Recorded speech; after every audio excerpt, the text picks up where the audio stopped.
Il faut que d'abord, nous fassions l'effort de nous connaître nous-mêmes. Il y a un travail que personne ne fera à notre place. C'est nous apprendre notre histoire. C'est nous écrire notre histoire. Tous ceux qui nous écrivent notre histoire, ils l'écrivent en fonction de leurs propres intérêts. Pour faire valoir leurs propres intérêts et pour nous soumettre à eux. Et pour créer entre eux et nous des rapports de sympathie qui, en fin de compte, masquent ce qu'ils ont fait pour ne mettre en avant que l'aspect le plus positif. Nous avons besoin de gens qui prennent en main notre destin. Et pour le prendre en main, il faut nécessairement que nous disposions des outils nécessaires à cette fin. Donc il faut que nous organisions des recherches systématiques pour toutes les personnes emblématiques, toutes les figures importantes, dont le comportement, dont les gestes, dont les actes ont été déterminants dans le progrès économique, social et culturel de notre pays.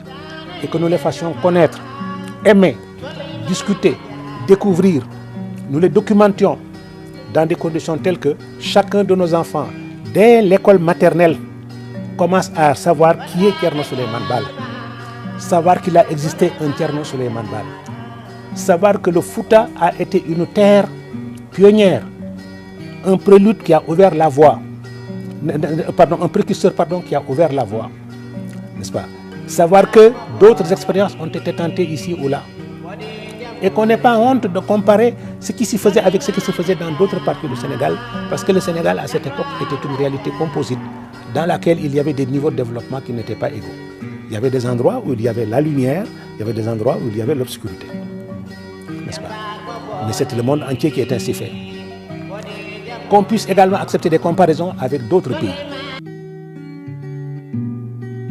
Le leader de la révolution du Fouta-Toro est né vers 1720. Le Centre de recherche sur le patrimoine intellectuel Bajordo célèbre cette année son 300e anniversaire. À cette occasion, le Centre s'honore d'offrir à la nation sénégalaise comme cadeau d'anniversaire Aloual Thierno Souleymane Baal. Il s'agit de ce monument que vous voyez. Il est conçu et commandité par le Centre de recherche Bajordo. Cette œuvre est réalisée par l'artiste sculpteur Omar Pouy en 7 mois 20 jours du 2 janvier au 20 août 2020.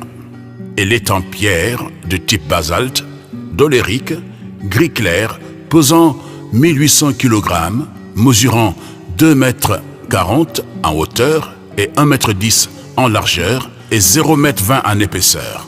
Les recommandations de Thierno Souleymane Baal y sont gravées en langue arabe et français pour les générations futures. Les recommandations de Thierno Souleymane Baal. Leader de la révolution du Fouta-Toro 1760-1776, fondateur de l'Almamia 1776-1890, Thierno Souleymane Baal encourageait et parlait à son armée en ces termes. La victoire est dans la persévérance. Je ne sais pas si je sortirai de cette guerre vivant. Toutefois, je vous recommande, si je ne suis plus de ce monde, de rechercher un Almami, chef désintéressé, qui ne mobilise les biens de ce monde pour sa personne ou sa postérité.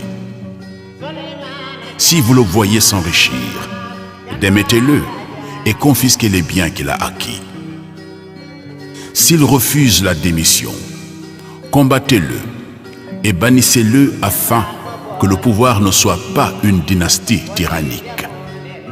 Remplacez-le par un homme compétent, quelle que soit sa lignée. Ne laissez aucune tribu conserver le pouvoir afin qu'elle ne le revendique pas comme un héritage. N'intronisez qu'un méritant.